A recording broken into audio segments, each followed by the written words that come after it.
தெனாலிராமன் மற்றும் அரை சம்பளம் கதை.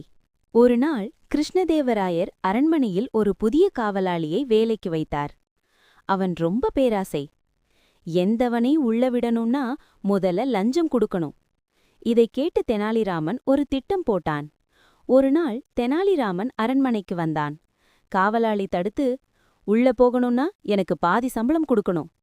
தெனாலிராமன் உடனே, சரி, இன்று நான் சம்பளம் வாங்குறதுல பாதி உனக்கு.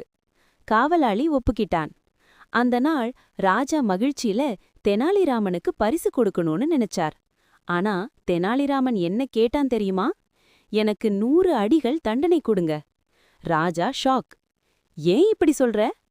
தெனாலிராமன், முதல்ல தண்டனை கொடுங்க, பிறகு சொல்லுறேன். அடி கொடுக்க ஆரம்பிச்சாங்க. 50 அடிகள் அடித்ததும் தெனாலிராமன் சொன்னான், நிறுத்துங்க, இப்போ மீதி 50 அடிகள் வெளியில இருக்கிற காவலாளிக்கு கொடுங்க. ராஜா புரிஞ்சுக்கிட்டார். அவன்தான் லஞ்சம் கேட்டானே.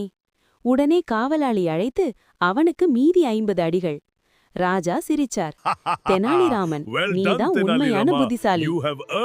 தவறு செய்தவனுக்கு தண்டனை கண்டிப்பா வரும். இந்த மாதிரி புத்திசாலி காமெடி ஸ்டோரி பிடிச்சிருந்தா லைக், ஷேர், சப்ஸ்கிரைப் மறக்காதீங்க.